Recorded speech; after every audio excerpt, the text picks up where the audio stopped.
Eso quiere decir que los vanguardistas buscaron nuevas formas, buscaron desarrollar nuevas estrategias, nuevas formas literarias, ¿no? Por eso las dos características puntuales, experimentación y renovación. Y también el uso de los llamados neologismos. ¿Qué es un neologismo? Una palabra nueva, una palabra inventada por el autor. ¿Cuál es la obra que inicia el vanguardismo peruano? Trilce. ¿Y cuál es la obra que empieza el indigenismo peruano? Voy a hacer de cuenta que no les he escuchado. Y mejor sigo acá, ¿ya?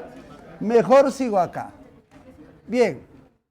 El vanguardismo básicamente se dio entre 1920 a 1930. ¿Eso qué siglo es? Siglo XX. Nos toca analizar a este señor, César Vallejo Mendoza.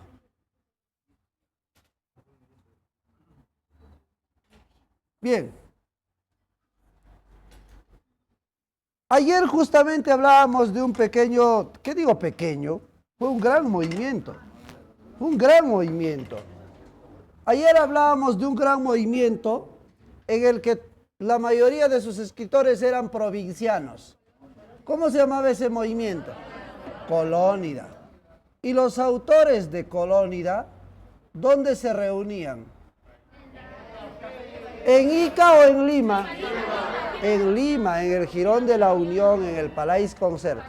Mira, paralelo a ese grupo que fue Colónida, tremendo grupo de intelectuales, Vallejo perteneció a otro grupo, cuyo centro de operaciones era Trujillo, puesto que Vallejo vivió cierta parte de su vida en Trujillo, ya estudió en Trujillo, trabajó en Trujillo incluso como profesor.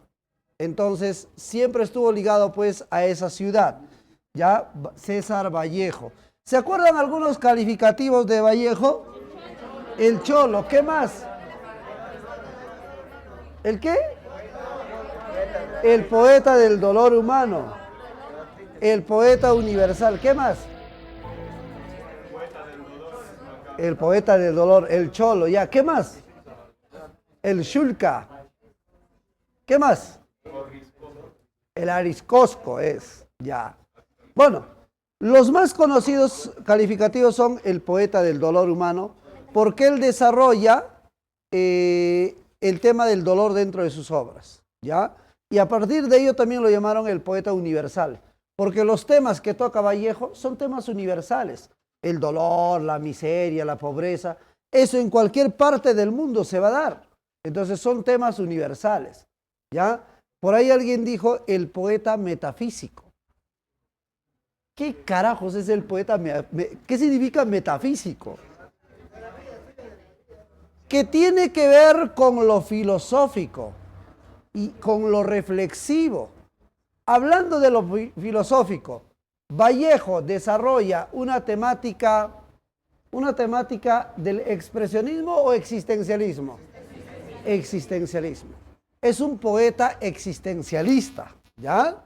Muy bien, entonces, a ver, vamos anotando algunos puntos claves sobre César Vallejo. César Vallejo. Ustedes saben que él desarrolla poesía. Esto nos interesa, pero también desarrolló narrativa. ¿Quién no ha conocido, quién no ha leído Paco Yunque, una obra narrativa? Incluso tiene una novela, El Tungsteno. Ya, El Tungsteno. Ahora, hay una precisión. La poesía de Vallejo, que ahora la vamos a ver en unos momentitos, tiene etapas. O sea, no toda la poesía de Vallejo es vanguardista. Sin embargo, la narrativa de Vallejo tiene estilo indigenista. Ya, tiene estilo indigenista. Entonces, la poesía de Vallejo tiene etapas. Por ejemplo, la primera etapa de la poesía de Vallejo es una etapa modernista. Todavía no es vanguardista acá. ¿Tú crees que Trillis está dentro de esta etapa? No está. Luego tenemos por acá el periodo vanguardista, recién acá. Ajá, el poema vanguardista. Y luego tenemos el problema, pero en la etapa de compromiso social. La etapa de compromiso social. Mira, no sé qué día, hay un jovencito que ha sido alumno nuestro de la academia y le gusta la literatura a ese niño. Pepe, exacto. Bueno, incluso tiene su círculo, da clases de literatura, ¿no? Claro que cuando ya le aplican preguntas un poquito más de nivel, Harry, profe, y me pasa la pregunta, ¿no? Entonces le explico, conversamos y él seguramente eso les hace llegar a sus compañeros, a sus amigos a quienes les enseña, ¿no? El día martes precisamente me hizo saber, ¿no? ¿Quiénes eran los poetas importantes antes del vanguardismo? O ya dentro del vanguardismo. Hay tres, ¿no? Y que renovaron la poesía peruana. Uno de ellos obviamente es Vallejo, pero la gente dirá, pero profe, Vallejo ya está en el vanguardismo, pero no siempre tuvo estilo vanguardista, primero fue estilo modernista. Entonces, siendo con este estilo modernista, él es uno de los iniciadores de la renovación de la poesía peruana. El otro es Abraham Valdelomar. Y el otro es, uno de ellos ayer hablábamos, era un poeta que soñaba mucho con elementos infantiles, con elementos fantasiosos. ¿Quién era? José María Eguren. Entonces, de los inicios del siglo XX, hay tres poetas importantes: Eguren, Valdelomar y César Vallejo. Claro, Vallejo se va a despuntar por la trascendencia de su poema. Por ejemplo, ¿no? Entre la poesía de Eguren y de Vallejo, ¿cuál adquiere mayor importancia? El de Vallejo, porque es una poesía de carácter universal. ¿Te das cuenta? Ahí está la trascendencia. Muy bien. ¿Qué les puedo contar de la vida de Vallejo? No, ¿ya para qué? Les puedo contar que era el último de 11 hermanos. Eso no viene. Eran 11 hermanos. Sí, 11. Y él era el último de todos. Por eso justamente lo llamaban el Shulka. El Shulka quiere decir el menor de todos. Por eso lo llamaban pues así. ¿Ya? Por ahí alguien también se atrevió a llamarlo el Taspipa. O sea, es como decir, ya, el último sacudón nada más ya, pues, ¿no? Algo así. Bueno, de niño, Vallejo no pasó pobreza porque en casa era una familia numerosa, pero había que comer, ¿no? Había que comer. Incluso tenían su propio horno en casa, entonces pan no faltaba. Pan no faltaba. Y era una familia siempre bastante creyente. Antes de la comida siempre rezaban, siempre oraban. Esa era la familia de Vallejo. Pero lo más importante inicia cuando Vallejo ya se hace universitario, estudia en Trujillo, luego también estudia en Lima, y ahí entra al mundo intelectual. Entra al mundo intelectual. En Trujillo perteneció a un grupo de intelectuales muy importante. Mira, paralelo, en Lima estaba el grupo Colónida. En Trujillo era el grupo Norte, al cual perteneció César Vallejo, Antenor Orrego, Víctor Raúl Haya de la Torre. Otros tremendos intelectuales, ¿ah? Otros tremendos intelectuales. En 1918 prácticamente inicia su carrera literaria, cuando publica el libro Los Heraldos Negros, que contenía 69 poemas, y casualmente el primer poema se titulaba Los Heraldos Negros. Hay golpes de la vida, yo no sé. Bueno, ¿entendieron, no? Entonces, este primer libro abre el nacimiento de una nueva poesía en el Perú. Y la crítica recibió muy bien este libro. Hablaron bien de la poesía de Vallejo. Buen libro, ¿eh? Mariátegui también dijo, este es el nacimiento de una poesía, de una nueva poesía en el Perú. ¡Qué paja! Y Vallejo empezó a tener crecimiento en su fama, en su reconocimiento. Bacán, ¿ya? En 1920, no, todavía no es Trilce. En 1920, escúchame, regresó a su ciudad natal, Santiago de Chuco, La Libertad. Y era un día de fiesta en su pueblo. La cosa es que hubo una pelea que terminó muy mal, incluso con casas incendiadas, terminó muy mal esa situación. Y Vallejo era un hombre de un pensamiento de izquierda. Y obviamente a él le echaron la culpa de todo lo sucedido, tan solamente por ser de izquierda. Y estuvo en la cárcel aproximadamente 3 meses. Estuvo en la cárcel. Estando en la cárcel, comenzó a escribir lo que sería su libro. Tiempo después sale de la cárcel y el libro aparece publicado en 1922. ¿Cuál es el segundo libro? Trilce. Ajá. Esta palabra es un neologismo. Trilce es un neologismo. La gente, algunos dicen, trilce viene de triste y dulce. Bueno, hay otras hipótesis también, pero eso no viene mucho al caso. Entonces, en 1922 aparece Trilce. Díganme, ¿el Perú, los intelectuales limeños, peruanos, entendieron la poesía de Trilce?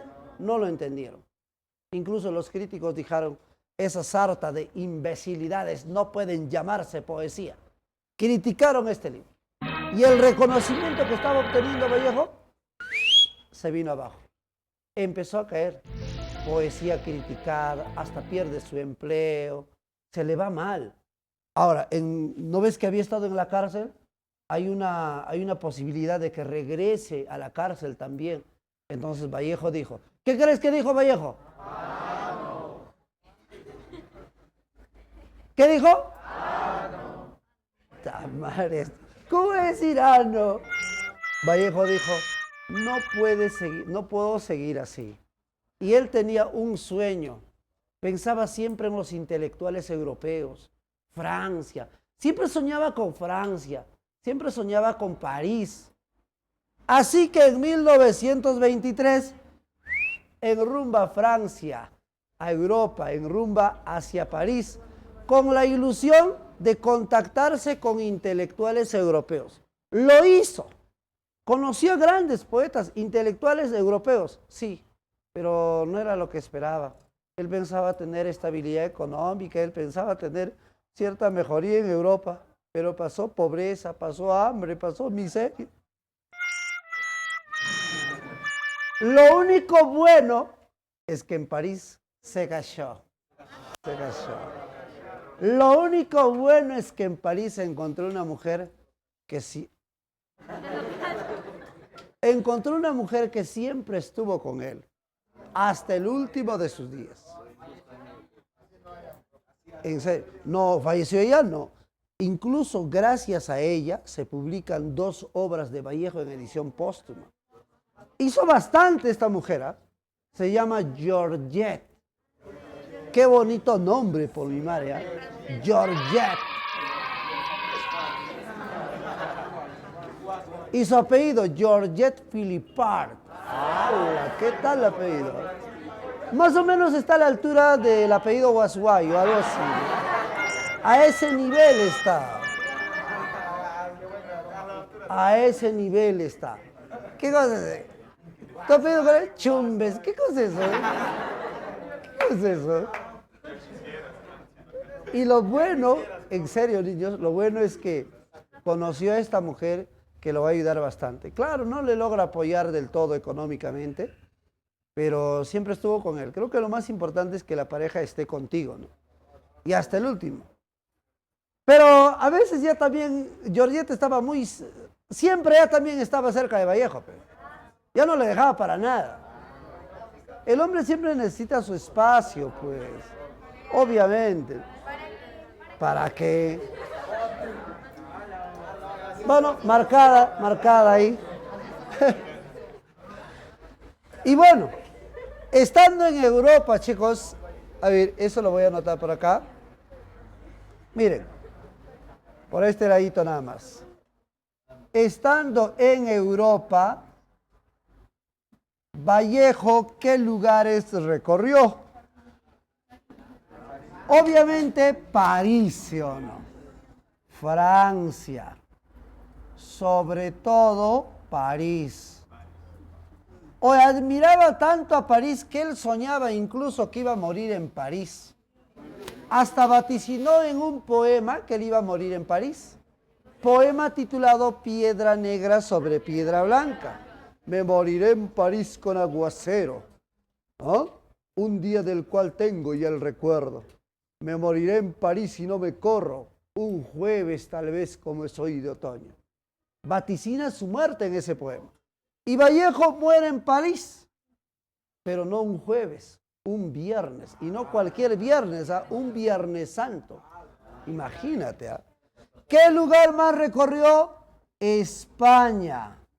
En España, ¿sabes qué?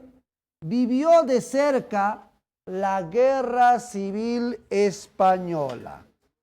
Y esa sería inspiración para que Vallejo escriba un libro. ¿Qué libro escribió Vallejo inspirado en la Guerra Civil Española? España aparta de mí este cáliz. Y también tenemos la presencia de Vallejo en Rusia. ¿Qué es lo más importante en Rusia? Que nutre su ideología de izquierda, su ideología socialista. Aquí, en Rusia, pues es la cuna, ¿no? Y prácticamente ahí nutre más aún todavía su pensamiento de izquierda. Entonces, cuando él estuvo en Europa, recorrió Francia, España, Rusia. En Francia, sobre todo, París. En España, que vive la Guerra Civil Española. Ahora, en 1939 aparecerán dos libros. Vallejo muere en 1938. En 1939, en edición póstuma. Cuando digo póstuma, ¿qué significa? Que se publican después de su muerte. Y su esposa Georgette y algunos amigos hicieron posible la publicación de estos dos libros. ¿Cuáles son? Número uno. A ver, vamos a ponerlo así. Pues qué raro, hoy día no estoy soltando el plumón, ¿eh? Poemas humanos. Poemas humanos. Mira, este título ni siquiera Vallejo lo había puesto, ya sus amigos lo ponen el título. Era un conjunto de poemas que no tenían título y los amigos le ponen el título. Ahora, la crítica dice, mal título, mal, muy mal ese título. Porque cuando lees estos poemas habla de dolor, de miseria, y acá dice poemas humanos. La crítica dice, no, mal ese título. Debería ser poemas inhumanos. O sea, la crítica es una miércoles, ¿sabes? Ahora, el otro libro, este sí Vallejo ya le había dado título, que era pues España aparta de mí este cáliz. España aparta de mí este cáliz. Este es el libro que se encuentra en tu prospecto. Podría venir porque es un temita nuevo y desde que le pusieron al prospecto todavía no ha venido. Podría ser, ¿no? Podría ser. Bien. La poesía de Vallejo, ¿qué tono tiene? ¿Expresionista o existencial? Muy bien, poesía existencial. Profe, pero ¿cómo yo puedo precisar que la poesía es existencial? Cuando aparecen estos temas, mira, primer tema para que sea existencial, angustia. Señores, cuando ustedes encuentren la temática de la angustia en un poema, es poesía existencial. Así, concreto. Después tenemos acá cuando aparece el tema del dolor. Uy, díganme, ¿estos temas aparecen en Vallejo o no? Sí aparecen. Entonces, la poesía de Vallejo en parte es una poesía existencial. ¿Ya? La poesía existencial. Bien, vamos al librito entonces rápidamente. España aparta de mí este cáliz.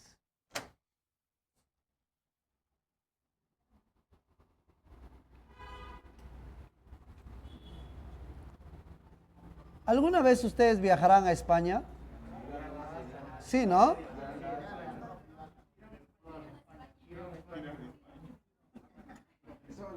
Mi próximo destino Mi próximo destino es Qatar. Sí, mi próximo destino es Qatar. ¿Sí? Con mis ciclos te paseas ese. En serio, mi próximo destino es Qatar, obviamente en el Mundial, pues, ¿no?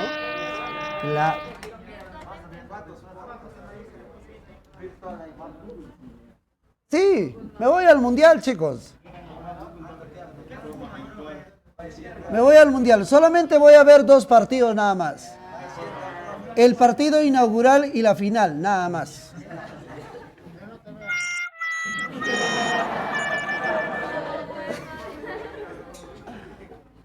¡Hala! Que no te vean nada más, dice ese chico. Si supieras que él va a seguir cicleando acá.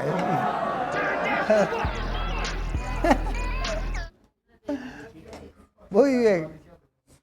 En serio, chicos, ya estoy haciendo los trámites para comprar la entrada para el partido inaugural del Mundial y para la final. Cerrado. Nada más. ¿Ah? Solo dos partidos. Solo dos partidos. Bien. A ver, este poemario, chicos, como ya habíamos mencionado, tiene un contenido social, pues, porque está inspirado así, concretamente, en los horrores de la Guerra Civil Española. Eso es. Los olores, digo, los horrores de la Guerra Civil Española. Cuando yo hablo de la Guerra Civil Española, ¿de qué poeta español te recuerdas? A la miércoles. Machado. Cela, no. ¿A quién fusilaron en la Guerra Civil? A tu compañera Lorca, pues. Claro. ¿Y por qué es necesario mencionar a Lorca? Mira, en el año 1936, ¿qué está escribiendo?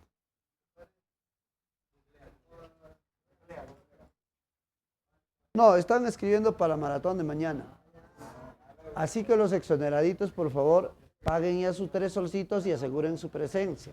Si no, lo voy a ofertar todas las bancas y a última hora ya no va a haber. ¿Qué cosa? ¿Qué tiene que ver eso? ¿Yo tengo la culpa que ese es exonerado? Ya. A ver. ¿Tengo la culpa? Vamos. ¿No era qué? ¿Quién?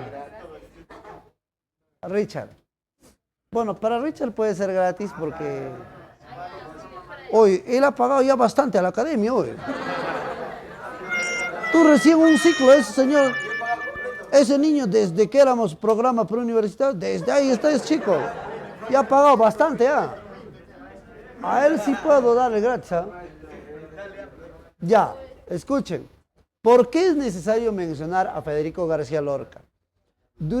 Cuando está en la Guerra Civil Española, se generan marchas en contra de Franco. ¿Ya? Marchas.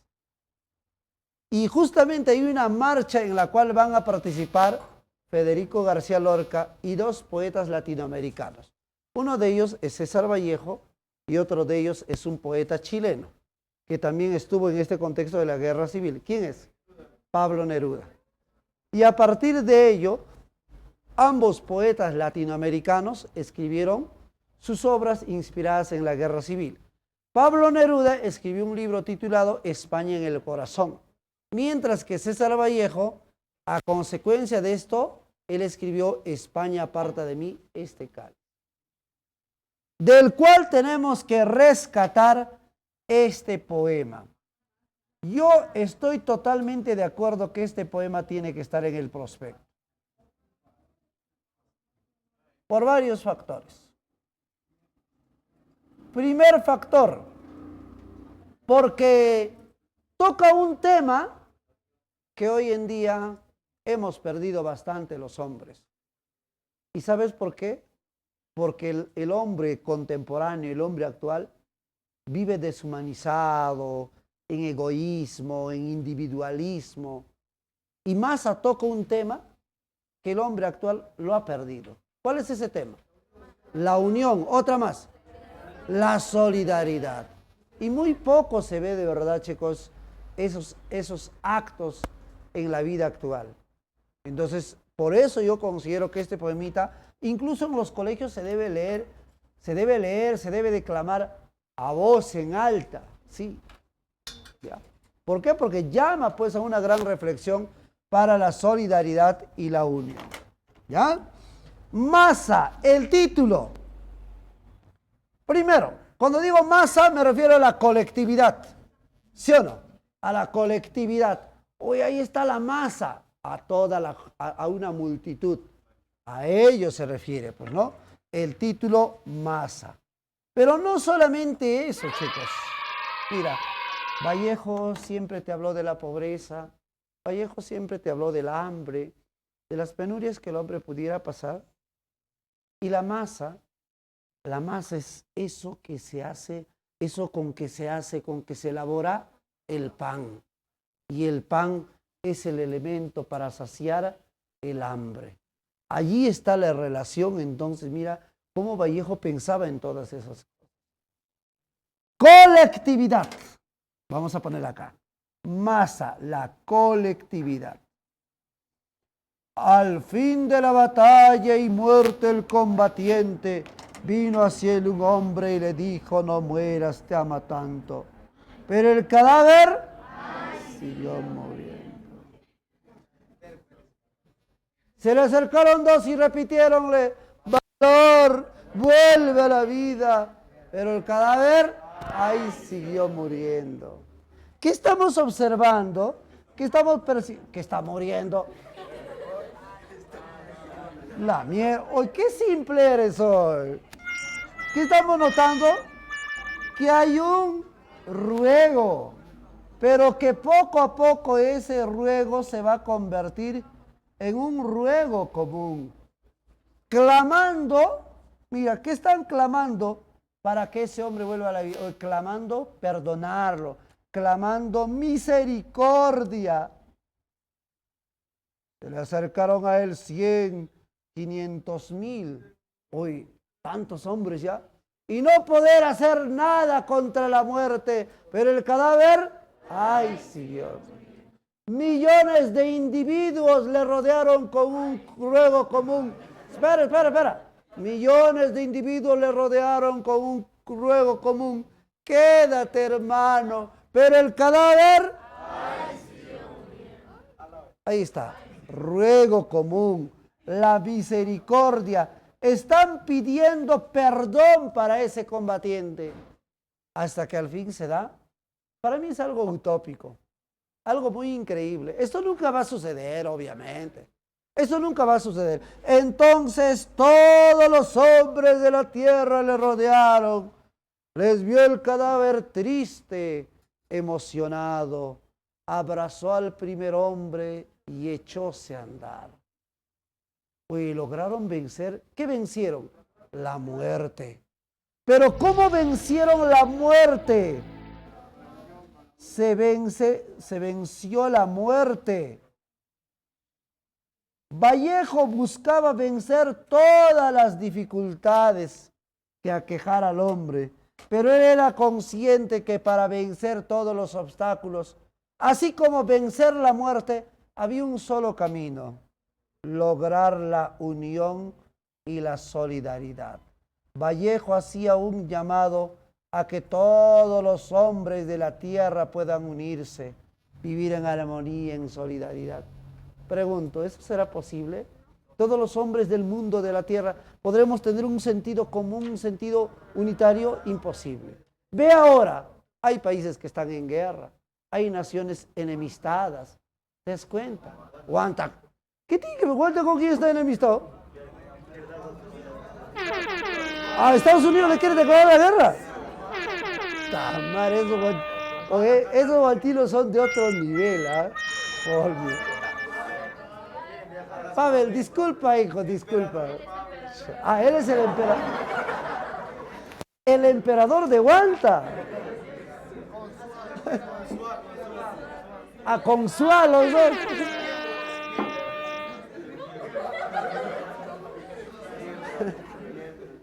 Bien, entonces se dan cuenta, chicos, o sea, el sueño de Vallejo era muy grande.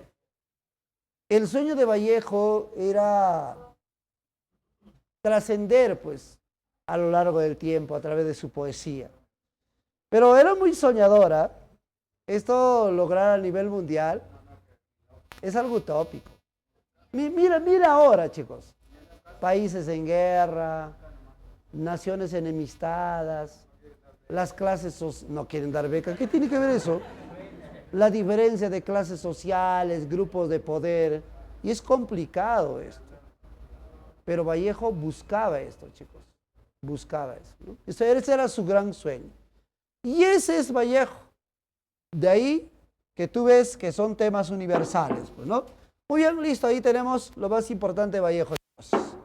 Vamos. Indigenismo. 1920 hasta 1950, 60, 70, que todavía sigue la tendencia neoindigenista. ¿Ya? En primer lugar, el indigenismo es un amplio movimiento. Primero, es un movimiento social, es un movimiento cultural, es un movimiento literario. Ese es el indigenismo. Y siempre ha de buscar la reivindicación social del indio. La reivindicación social del indio. ¿Qué significa eso? Darle el lugar dentro de la sociedad al indio. Lamentablemente, el indio en pleno siglo XX seguía siendo explotado. Una muestra. ¿Quién estaba de presidente en 1920? Leguía. En el gobierno de Leguía se da la famosa conscripción vial. ¿De qué trataba eso? Construcción de carreteras. ¿Y quién daba su mano de obra gratuita? El indio. ¿Ves? Mira, date cuenta, en pleno siglo XX todavía se presentaban esos casos, esas situaciones en contra del indio.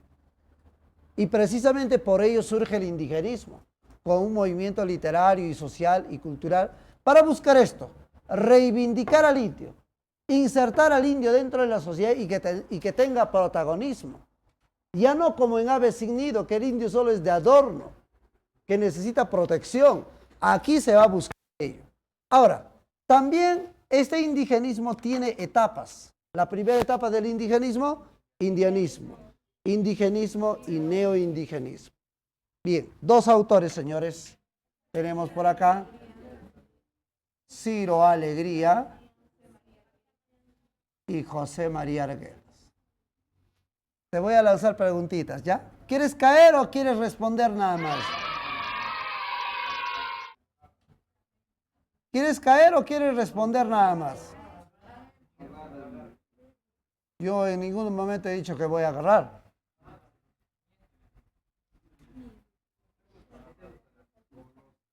Ya, a ver. Virtuales, ¿quieren responder nada más o quieren caer? A ver, ¿qué dicen los de virtual? ¿Quieren dormir? ¿Quieren caer? ¡Hala! No, esos están confiando en sus ciclos, quieren caer. Ya ves, no te digo eso. Ya viene la actitud chocanesca de esos señores. Cuando digo la actitud chocanesca, ¿a qué me refiero? Tremendo ego, su arrogancia. Esos de virtual tienen actitud chocanesca. Este ciclo con fe. Muy bien. Pregunto. A ver, esta sí la hacen, creo. ¿Cuál de estos dos escritores en sus temas presenta el conflicto entre el mundo andino y occidental?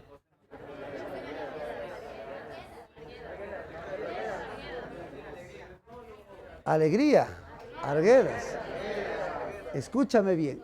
El conflicto entre el mundo andino y occidental. ¿Qué dicen los de Virtual Jesus? Esa temática es de Arguedas. Esa temática es de Arguedas. Muy bien.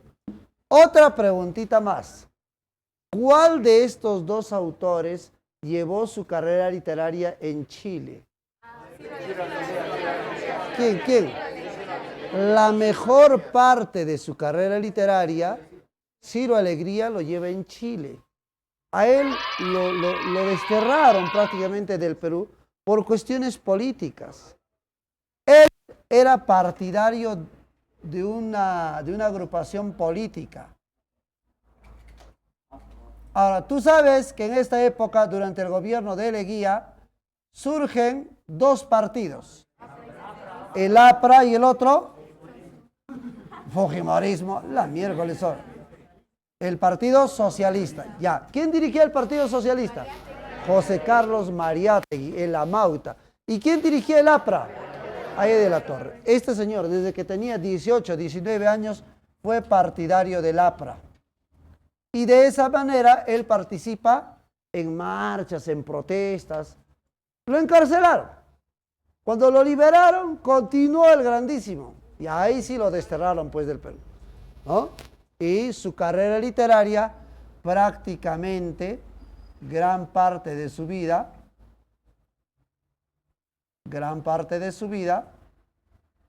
¿dónde la pasó? En Chile. La mejor etapa de su carrera literaria pasa en Chile. ¿Y regresa al Perú o no? Sí regresa, pero ya pues regresa faltando pocos años para que se dé su muerte nada más ya. Se consolida en el extranjero. Bien, ¿cuál de estos dos autores presenta su obra de carácter bilingüe? ¿Arguedas o Ciro Alegría? Este señor. ¿Alegría dijeron? Es un escritor bilingüe. Muy bien. Es un escritor bilingüe. ¿Ya? ¿Cuál de estos dos escritores te habla del indio norteño? ¿Alegría o Arguedas? Ciro Alegría te va a hablar de un indio norteño. Es más, ese indio de Alegría no habla quechua. En cambio, el indio de Arguedas es un indio pues más sureño, ¿no?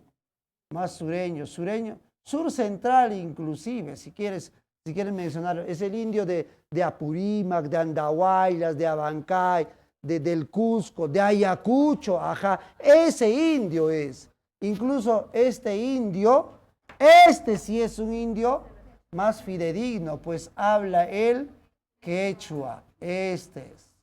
Listo. Bien. ¿Alguna otra preguntita más? ¿Cuál de estos dos escritores durante su juventud trabajó en las haciendas y vio el maltrato hacia los indios?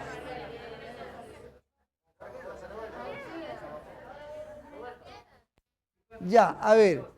Ciro Alegría trabajó en las haciendas y vio de cerca el maltrato contra el indio y se va a identificar con ellos. En el caso de José María Arguedas también, pero Arguedas no tanto se va a la parte social, ¿ah? En el caso de Arguedas vamos a tener precisamente una gran admiración, aquí vaya la diferencia, un gran amor. Arguedas demuestra una gran admiración, un gran amor por la cultura. ¿Qué cultura? Por la cultura andina. Por la cultura andina. Y dentro de las obras de José María Arguedas se presenta este gran conflicto. Conflicto entre el mundo andino y el mundo occidental. Obviamente él sacará cara por el mundo occidental. Andino, por el mundo andino. ¿Ya? Bien, siguiente. ¿A cuál de estos autores sus frustraciones y traumas lo llevaron al suicidio? Eso es. Tenemos acá sus frustraciones lo llevaron al suicidio. Sus traumas. Oye, desde niño él se traumó bastante, pues, ¿ya? No, madrastra mala era. Su madrastra mala. Su hermanastro, claro, lo llevaron al suicidio. Su madrastra, imagínate que lo obligaba a vivir con los indios. Pero a él no le importaba, porque él dice, allí estando en la servidumbre aprendí a amar la cultura andina, allí aprendí su cultura, allí aprendí su lengua, sus canciones, y allí aprendió a amar la cultura andina, pues él, ¿no? A partir de esa vivencia. Pero su madrastra lo trataba muy mal. Su hermano, su hermanastro, era un enfermo. Hoy su hermanastro tenía relaciones sexuales y al pequeño José María lo obligaba a ver eso.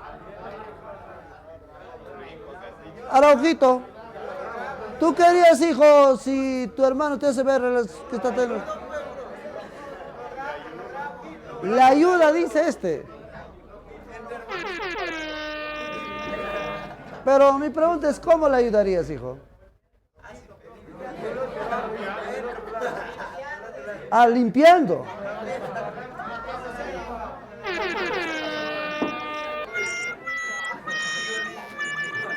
Chamario. Ah, de cabecera serviría. Bueno. Entonces, chicos, en el caso de Arguedas, ahí está. En el caso de Ciro Alegría, él presenta en sus obras básicamente conflictos sociales. Conflictos sociales. Por ejemplo, ¿cuál de estos dos autores toca el tema del despojo?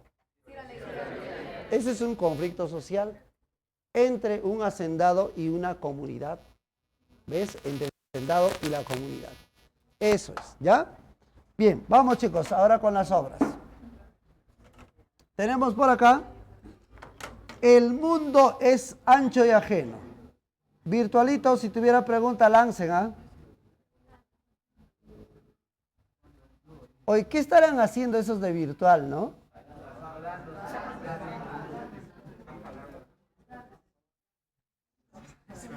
Se están desestresando. ¿Y cómo se estarán desestresando?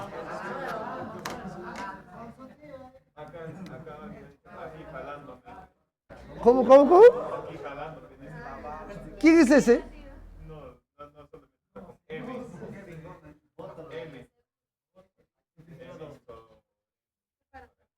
Aquí jalando, me dice. Oye, ¿qué te estás jalando, hijo? ¿Qué se estará jalando ese chico? Muy bien. A ver. Un poquito más arriba. Dale.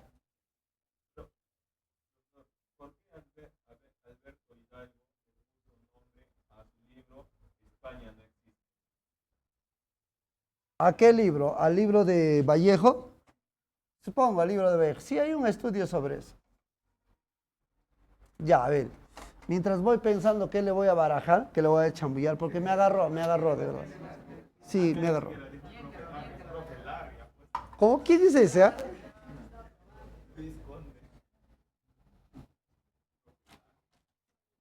Sí, Pepovis, pues, no sé, me ha cambiado.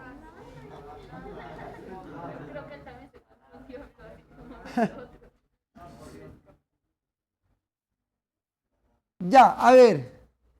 El mundo es ancho. Ah, ya, lo de. ¿Quién me pregunta eso? Luis Conde.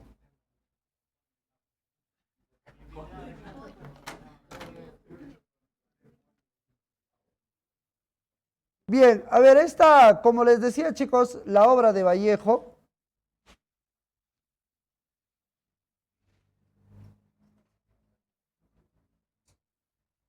Sobre todo las que se publican en edición póstuma, tienen problemas, ¿no? Al ser publicados.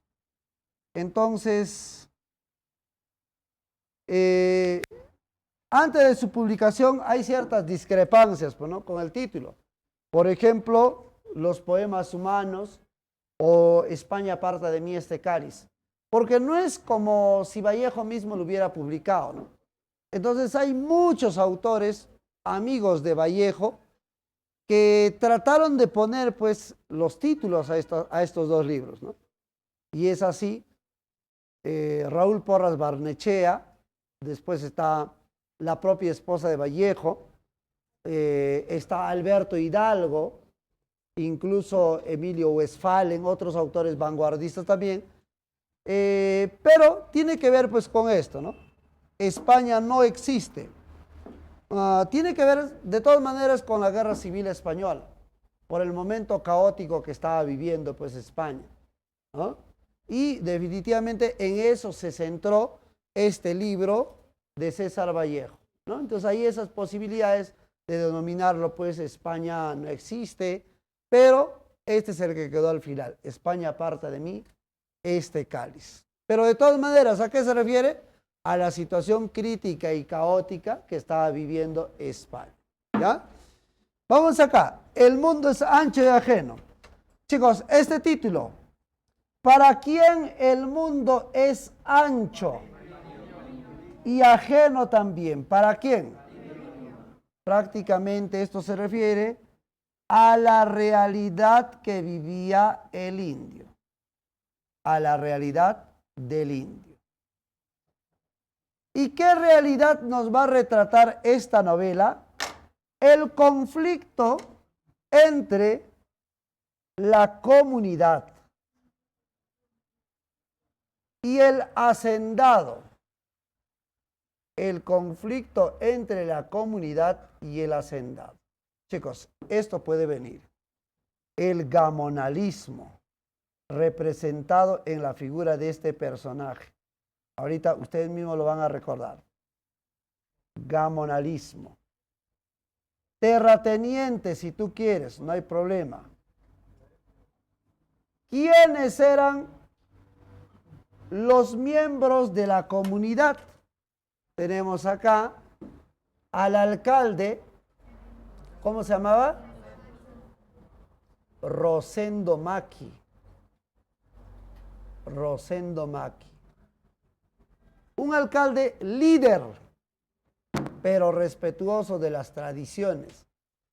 A ver, voy a poner a uno que también era importante, que se llamaba Clemente Yacu. ¿Qué tales apellidos, no? Se parece a tu apellido. Mira, Rosendo Maki, Yacu, se parece a tu apellido. No, los esclavos son los negros, hijo. No es por apellido, es por color. No. Los esclavos son por color, hijo. Los negros son.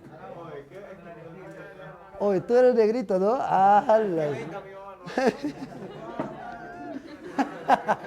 ¿Para qué molestas, ves? ¿Ah? Ya. Benito Mussolini. Oye, ¿qué carajos en el mundo de Sánchez Ajeno hay Benito Mussolini? Ah, ya, a mí me está diciendo. Pero acá en el mundo de Sánchez Ajeno hay un Benito, ¿ah? Mira, acá tengo Alfiero Vázquez. Alfiero Vázquez. Doroteo. Yo no voy a anotar a todos, pero sí solo los más importantes. Este de acá, que es Benito Castro, ¿sí o no? Ahí están los miembros de la comunidad. ¿Y quién representaba al gamonalismo, al terrateniente? Álvaro Amenábar. Hoy él tenía haciendas, tenía tierras, tenía sus minas también. Y la hacienda de Humay era la de él. Tenía sus minas. Y precisamente cuando él los va a despojar de sus tierras a los comuneros, su intención no es quedarse con sus tierras, sino que ellos se queden en la nada y finalmente sean esclavos de Álvaro Amenábar en las minas, que trabajen en sus minas. Ese es el gran objetivo de Álvaro. ¿Ah? Álvaro Amenábar. A propósito, señores, a propósito, ¿cómo se llama la comunidad al cual se enfrenta el hacendado? ¿Cómo se llama? La comunidad de Urumi. Muy bien. La comunidad de Urumi. Mira, imagínate que cuando comienza la historia, Rosendo Maki había subido a las alturas a coger hierbas, porque su mujercita estaba mal, Pascuala, ¿ya? Ahora, de regreso al pueblo, de regreso a la comunidad, una serpiente se le atraviesa en su camino. Oye, creencia, superstición, creencia, ¿qué es eso? Mal augurio, que la desgracia está cerca. Bueno, Rosendo intentó darle alcance, machete en mano a la serpiente, pero no lo logró. Lamentablemente, la serpiente se escapó y bueno, la desgracia a partir de ese momento estaba rondando la vida de Rosendo. Desde ese instante, mira, ni bien llega a su casa, sucede que había un montón de gente en la puerta. Uy, ¿qué estaba pasando? Un montón de gente. ¿Qué pasó acá? Su mujer había muerto. Pascual acababa de morir. Entonces, la desgracia no solamente sería para Rosendo Maki. Rosendo siempre había sido un hombre que lideraba esta comunidad. Lo malo, todavía era ingenuo, no tenía preparación, es más, era analfabeto. Entonces, eso le puede jugar una mala pasada. Después de la muerte de la esposa de Rosendo, todo parecería indicar que él ahora se dedicaría más a la comunidad. Todo parecería indicar que ahora él se dedicaría más a todo lo relacionado a la comunidad de Rumi. Sin embargo, hay una amenaza. Álvaro Amenábar intentará adueñarse de las tierras de la comunidad. El fiero Vázquez, que iba y venía de la comunidad, llegaba a la comunidad, se iba, el que andaba en esas situaciones, en esas circunstancias, un día cuando llega a la comunidad le dice a Rosendo, Rosendo, mucho cuidado, Álvaro Amenábar intentará arrebatarle sus tierras, está tramando algo malo. Y para comenzar, Álvaro Amenábar construyó los hitos, ¿ya? Pero destruyó los hitos de la comunidad de Rumi. Siempre hay pues señalizaciones, ¿no?, de las comunidades, los hitos. Álvaro Amenábar los había destruido. ¿Con qué intención? Con la intención de decir, esas tierras me pertenecen.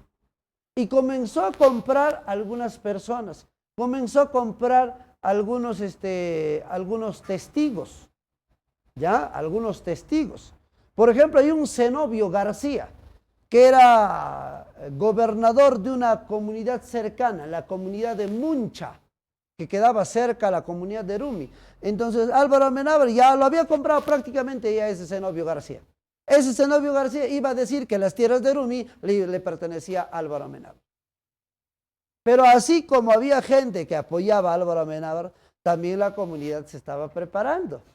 Es más, inclusive contrataron un abogado, un tinterillo de aquellos. Ya, cuando te digo tinterillo es que él no defiende las cosas porque son justas, sino él defiende al que más plata le da. Con la plata baila el mono. Ese es el tinterillo. Pavel, ¿por qué le dices a Pavel? Pavel, ¿vas a ser abogado? No, tú vas a ser buen abogado, hija. Guantino, ¿eso qué tiene que ver hoy? Así que la comunidad contrató a este abogado, mira, de nombre Bismarck Ruiz.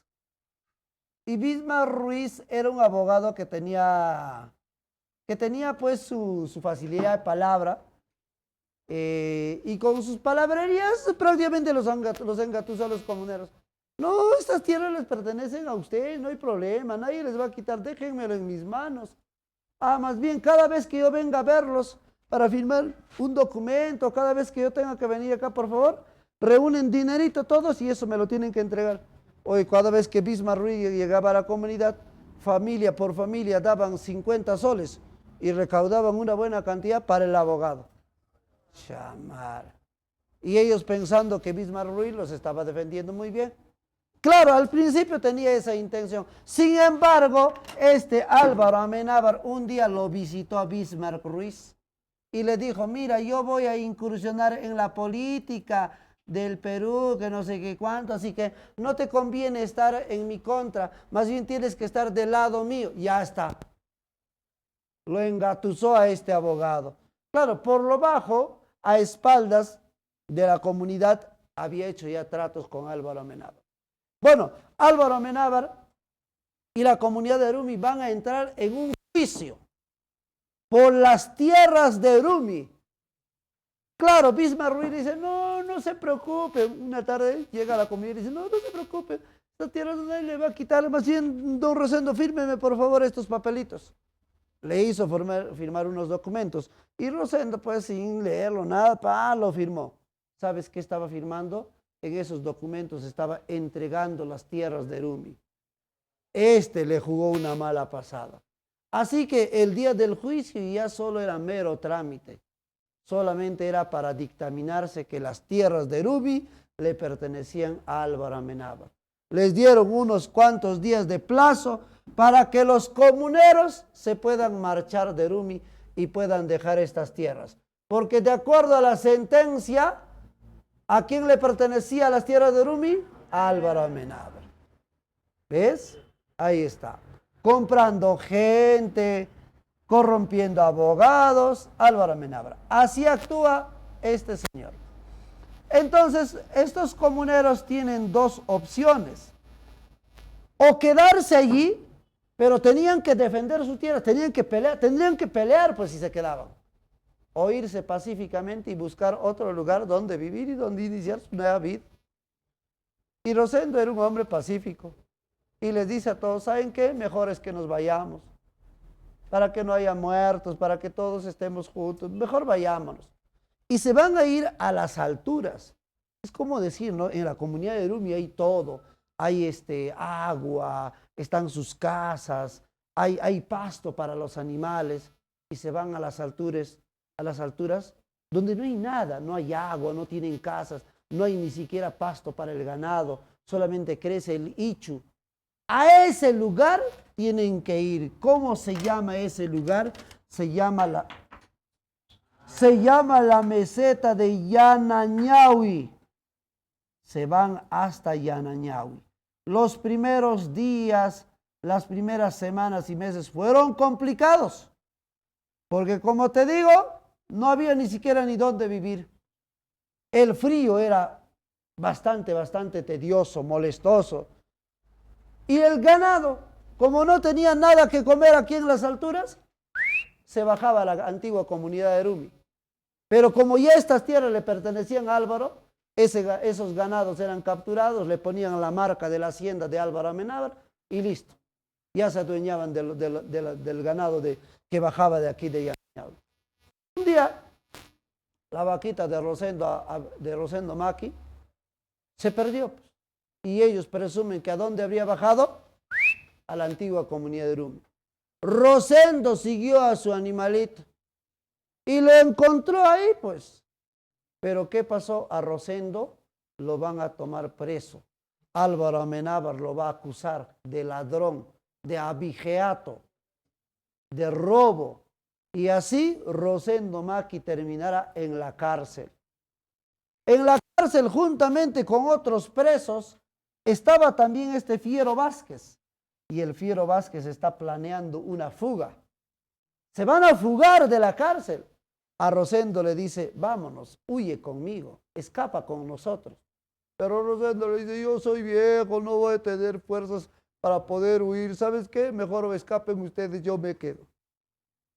Entonces escaparon los presos y Rosendo pues se quedó en la cárcel. Cuando los soldados, los gendarmes llegaron, a Rosendo le echan la culpa de haber ayudado a los presos a fugarse y lo terminan asesinando a golpes. Mira, la desgracia para la comunidad. No solamente ahora tienen que estar aquí arriba, sino ahora se han quedado sin su líder, sin su alcalde. Rosendo ha sido asesinado.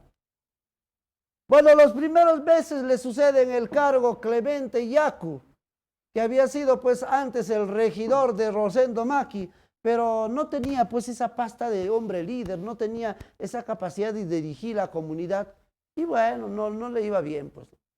Hasta que se da el retorno,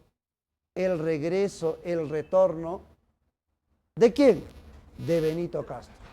Benito Castro había sido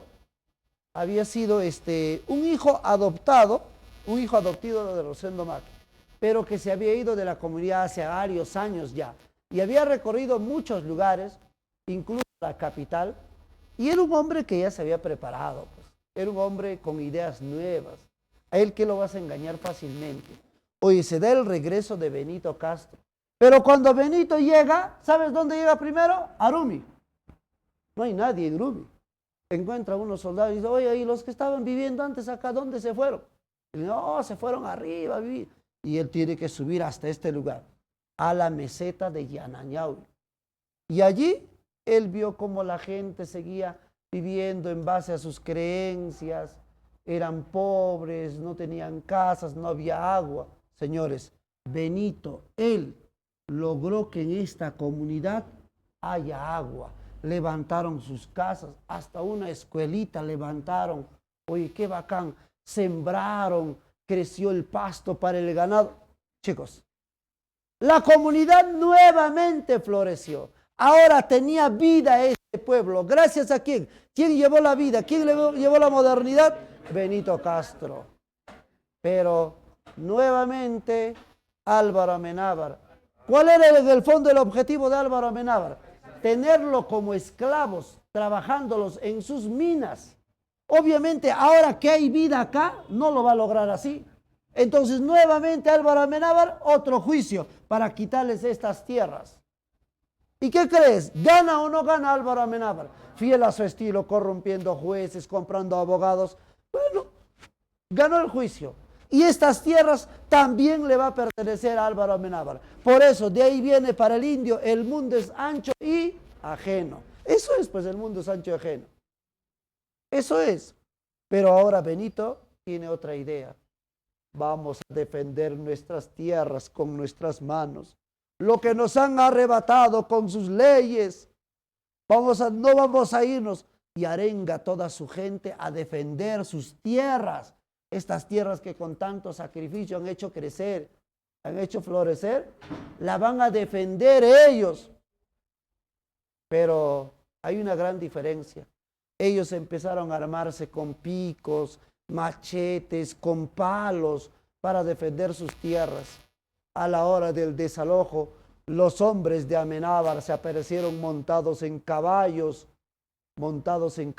con armas de fuego, comenzaron a disparar desde lejos nada más todavía, y algunos indios empezaron a asustarse, los disparos aumentaban, otros empezaban a huir, salían corriendo, y Benito Castro se quedó hasta el final defendiendo sus tierras. Incluso vio cómo sus hermanos, los indios, comenzaban a escapar, a huir por todos lados, pero Benito tendría que quedarse ahí para inmolarse. Y Benito veía a sus hermanos diciéndolos, hermanos, huyan, váyanse de aquí, cojan a sus hijos, a sus niños, salgan, escapen de aquí, porque recuerden, para nosotros el mundo siempre será ancho y ajeno a la vez.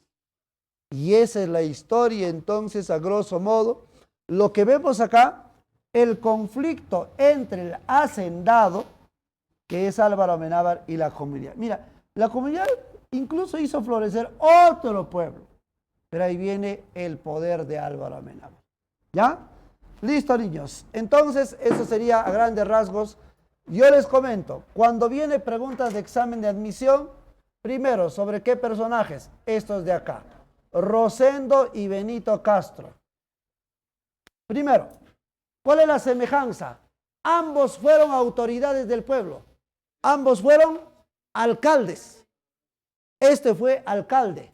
Este también fue alcalde. El último alcalde fue Benito Castro. Claro, hay una diferencia. Rosendo Maqui como alcalde era respetuoso de las tradiciones, representa lo tradicional, mientras que Benito Castro representa la modernidad. ¿Qué temas encontramos nosotros dentro de la novela El mundo es ancho y ajeno? Mira, en base a exámenes de admisión, el problema de la tierra es la novela que presenta el problema de la tierra. El mundo es ancho y ajeno. 2. El despojo. El despojo. 3. el conflicto entre el hacendado y la comunidad. Muy bien, eso es lo que te pueden preguntar, niños. El año pasado preguntaron sobre Benito Castro, ¿eh? Sobre Benito Castro. Entonces pueden preguntar sobre Rosendo, Benito o estos temitas. ¿Ya? Listo, niños. Seguimos, seguimos, seguimos. Vamos acá. Los ríos profundos. Agüita, hija. Hijo, saluda. Saluda, pues hoy.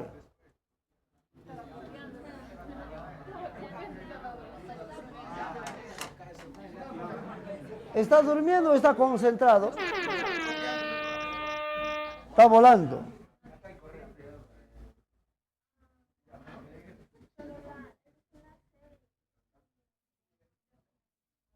Muy bien, los ríos profundos. Señala verdadero o falso enunciado. Los ríos profundos es una novela autobiográfica. Ya.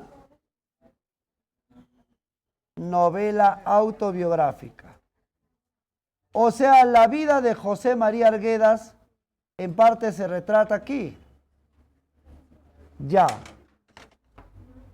En todo caso, en la novela, ¿qué personaje encarna a José María Arguedas? Ernesto. Muy bien. Ernesto es el que encarna a José María Arguedas. Agüita, mam. No, te hago minerales, dame. ¿Mineral? Sí.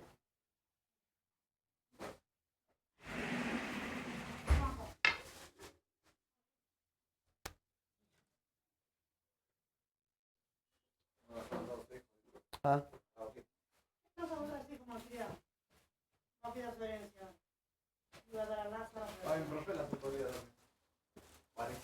Sí, así tiene que ser.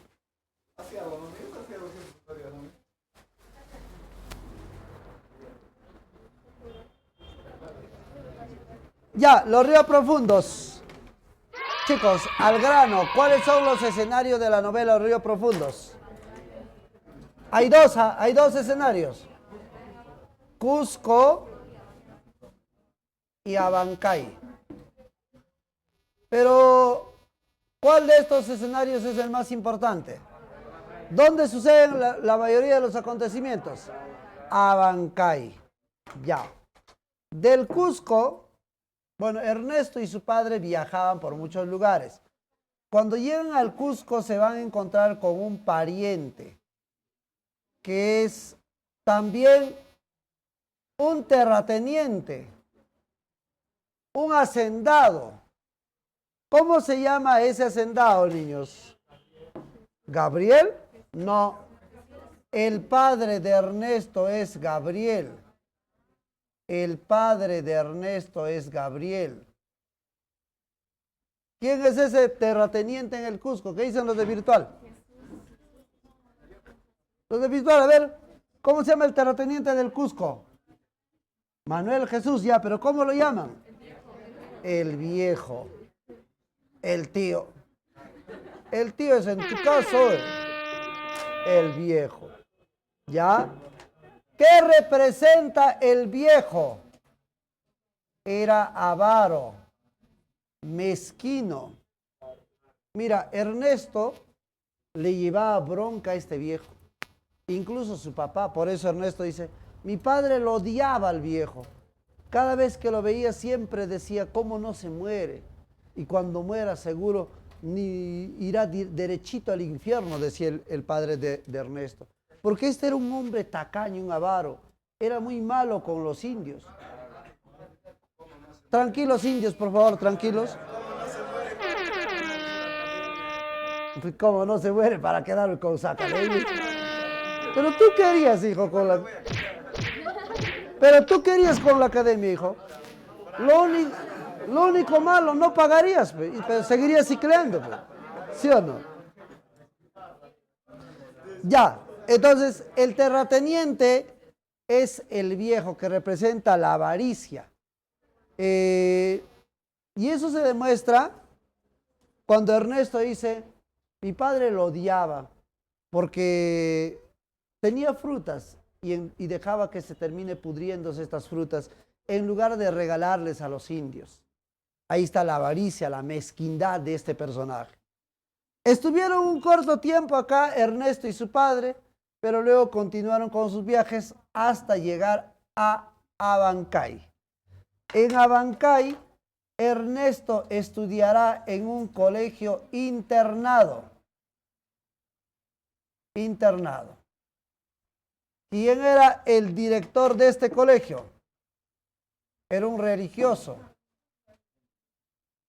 El padre Linares. ¿Se acuerdan ustedes de algunos internos, algunos que estudiaban en el internado? La OPA, de la OPA nomás se recuerda de ese. Un OPA recordándose de otro OPA. Dale, ¿quiénes eran? Ernesto, el Marcasja o el Marcado. Claro. ¿Quién más? No, ese no era el Marcasja era Antero. Ajá, el Marcado, ahí está, Antero, el Marcasja. El Candela. También tenemos acá el Lleras. Añuco. Hoy si fuéramos acá internado, ¿quién sería Añuco? No, pues ustedes serían.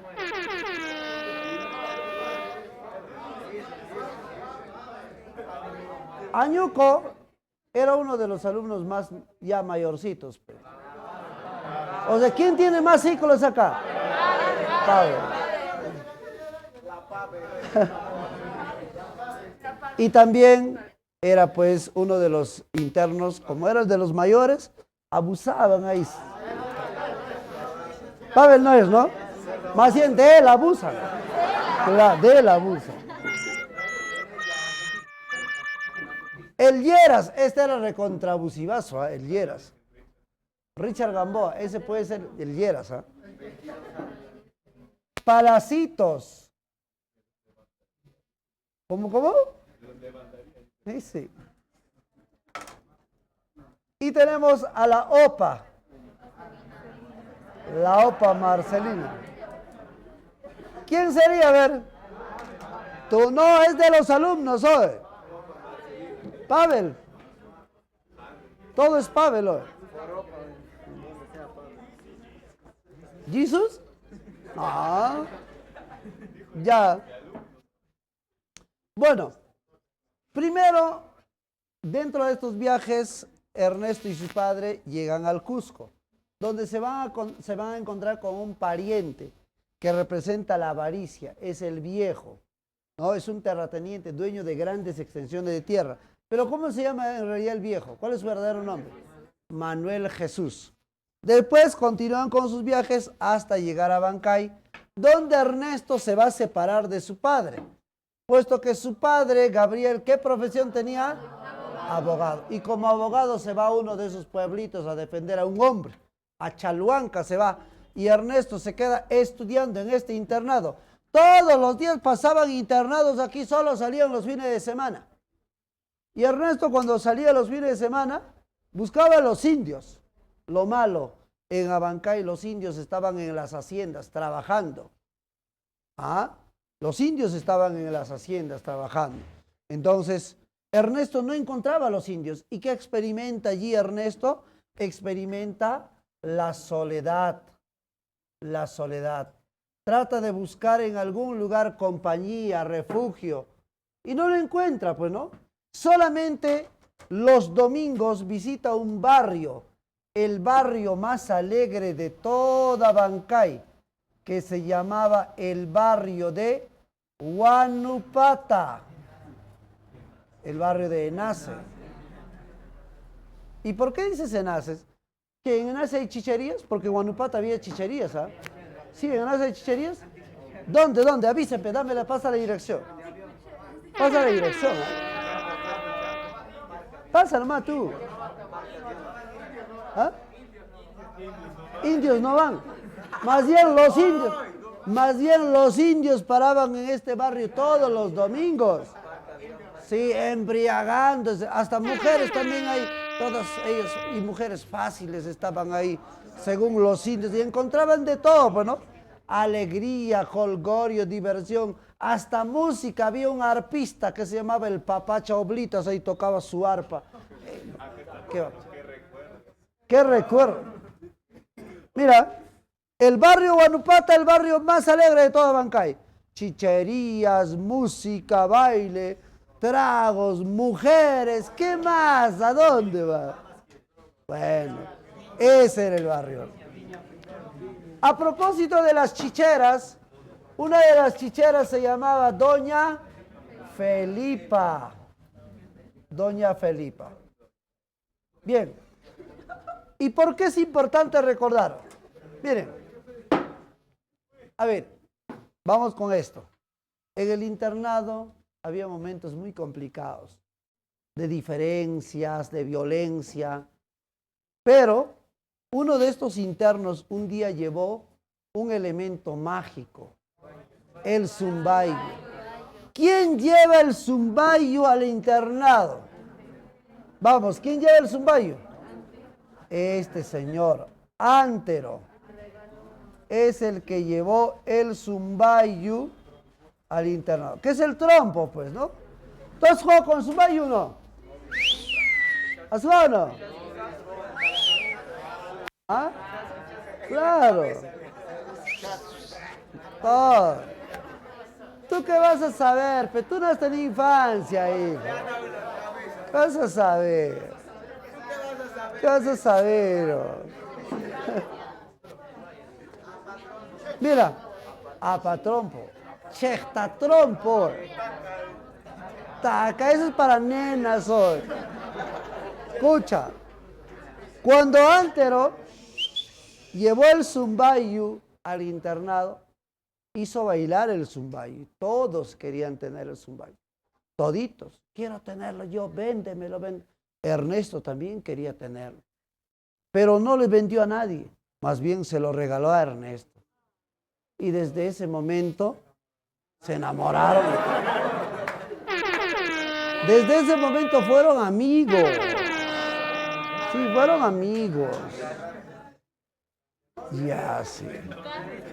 Y entonces este zumbayo se convierte en un elemento mágico. A veces en el examen no pusieron elemento mágico. ¿Sabes qué pusieron? Elemento mítico, maravilloso.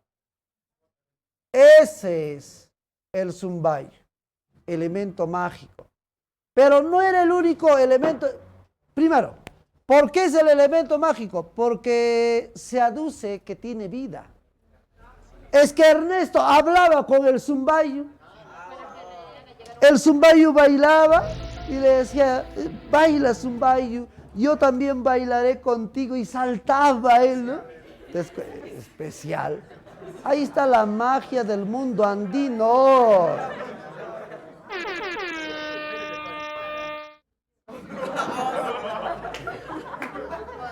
Su padre será zaraujo, no lo ves todo negro, ¿eh? También, chicos, había otro elemento mágico en la novela. El río Pachachaca. Otro elemento mágico. Bien, un día estaban en el patio del colegio todos los internos. Estaban admirando un nuevo zumbayo que se llamaba el Winku. Este zumbayo supuestamente llevaba los mensajes a los seres queridos que estaban lejos. Entonces estaban ahí en el patio del internado y afuera había bullicio. O sea, los internos dicen, ¿qué está pasando? Afuera había una revuelta. Había un motín. Se habían amotinado las chicheras al mando de Doña Felipa. Se habían rebelado. La rebelión de las chicheras. ¿Y por qué se rebelaron las chicheras? Por el problema de la sal. Profe, ¿cómo es eso? Mira, en las haciendas había sal, pero los señores, los amos, los hacendados, no les daban la sal a los indios. preferían dárselas a sus bestias en lugar de darles a los indios. Entonces, como la sal no llegaba a los indios, por esa razón, las mujeres se rebelan. Para mí es sorprendente cómo una mujer lidera una rebelión. Lo normal es que un varón genere pues la rebelión, pero acá una mujer, ¿ah? Pero esta mujer era una mujer que tenía coraje, tremendo valor para liderar pues esta rebelión. Era una mujer corajuda, una mujer con huevos.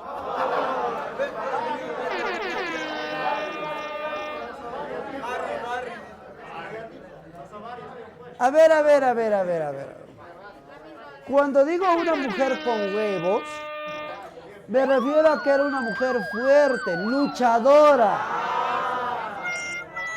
Todo lo ven literal ustedes hoy. Y bueno, ¿cómo termina esta rebelión? Las mujeres saquearon los almacenes de sal y los repartieron entre los indios. Lo malo, al día siguiente, dos cosas. El padre Linares dio un sermón. A los indios, les dijo, ¿ustedes creen que son los que más sufren? No, sus patrones son los que sufren por ustedes y por sus hijos. A él les deben la vida. El miembro de la iglesia hablando en favor del hacendado. Aunque siempre ha sido así. En la época medieval era así o no, en la Edad Media, sí. Ahí está, es una muestra de la Edad Media. Los soldados comenzaron a buscar a todas las mujeres que habían participado en la revuelta. Las encontraban, miércoles, presas, al calabozo. En el calabozo las castigaban. ¿Cómo? Les levantaban las faldas y les azotaban. Así los azotaban. Ya, ven contigo, dale todo azotar.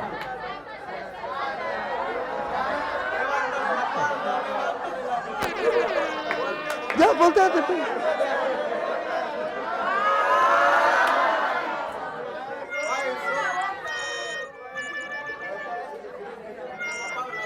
Tienes que venir así, pues, hijo, para darte así.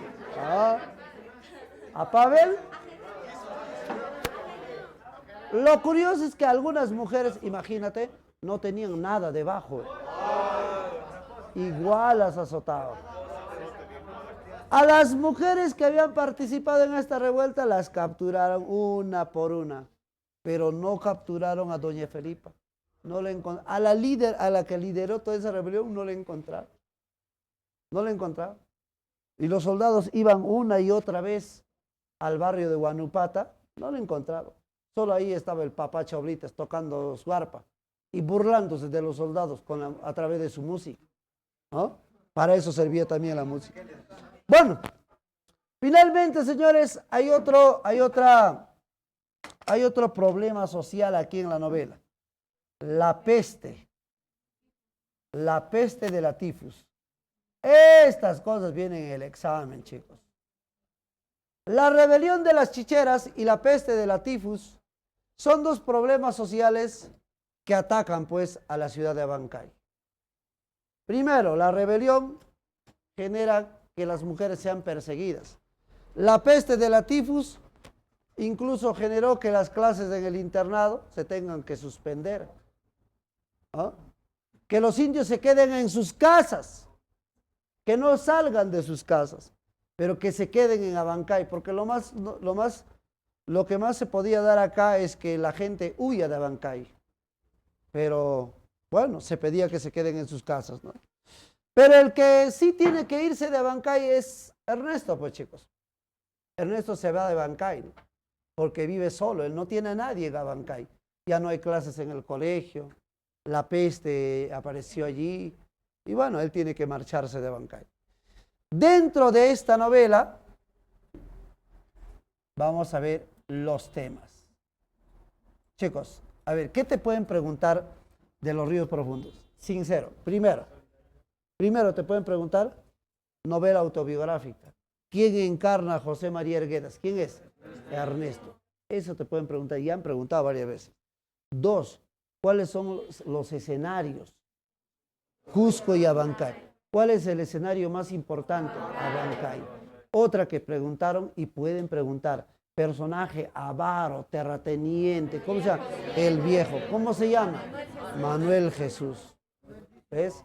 Otra acá. Personaje que en la novela Los Ríos Profundos llevó el zumbayo al internado. Antero. Otro. Elementos mágicos de la novela Los Ríos Profundos. El zumbayo. Y el otro, Pachachaca. Si no aparece lo mágico, aparece lo maravilloso. Eso de acá. Y esto, los problemas sociales en Abancay. Problema social en la cual las mujeres se rebelaron. El problema de la sal. Y la otra que es la peste de la tifus. ¿Ya? Muy bien, chicos. Entonces acá vemos en Los Ríos Profundos una profunda nostalgia. Una profunda nostalgia por el mundo andino. Por el mundo andino. Ahí está. La temática más importante. Muy bien, seguimos.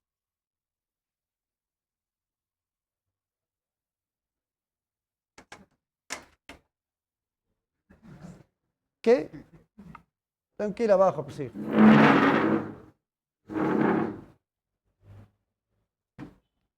Ya, la intro nada más, ¿ya?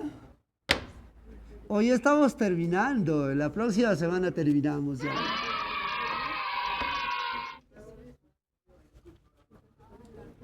Ayacucho ahora nona. Virtualmente ya hice la clase, ¿eh? Estamos adelantando. Ay, pi. Algún día entrarás, pues sí.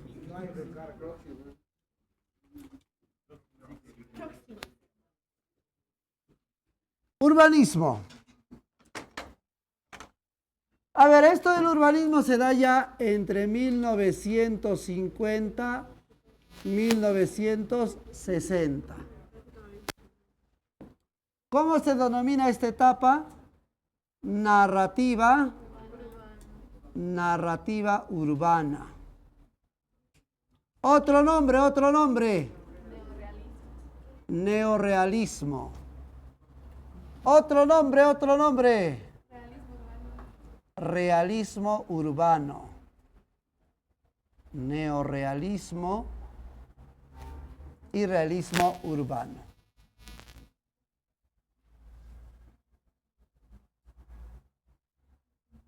Ya, ¿qué significa esto, muchachos? Que ahora el escenario de la literatura ya no va a ser el campo. ¿Cuál va a ser el escenario ahora? La ciudad. Por eso se llama, pues, urbanismo.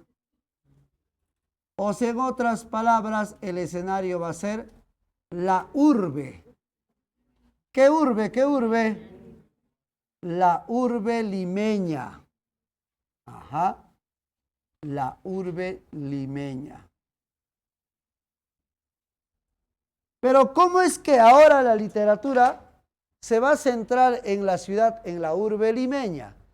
Es que hay algunos temas, hay algunos problemas que se van a generar acá. Mira, tenemos un contexto. La narrativa urbana, ¿bajo qué contexto inicia? Primero, la migración del campo a la ciudad. En los años 50, el campo va quedándose sin pobladores. ¿Por qué? Por el fenómeno de la migración.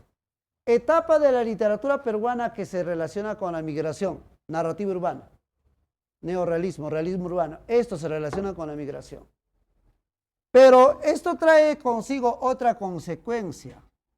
Por ejemplo, crecimiento poblacional. Aparecen las zonas marginales. Cementerio. Ya quisieras vivir tú en cementerio, hijo. Por entierro. Acá, tú ni entierras. ¿Sí o no? Crecimiento poblacional. Este crecimiento poblacional genera la aparición de las barriadas. Muy bien. Pero también esto genera desempleo. Desempleo. Aparecen, mira, ¿qué tipo de personajes aparecen? Aparecen los comerciantes. En los años 50 aparecen los panaderos. ¿Cacheros? A ver, aguanta. Yo estoy hablando de cacheros, estoy hablando de zapateros, verduderos, y tú me hablas de cacheros. ¿Y a qué vende el cachero?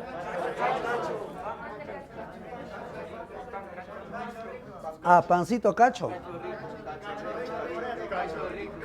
Ya, ¿y cómo venderías tu pan cacho?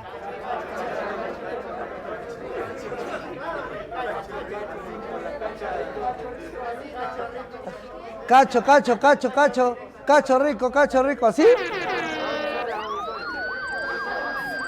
Cacho rico a un sol, ¿así?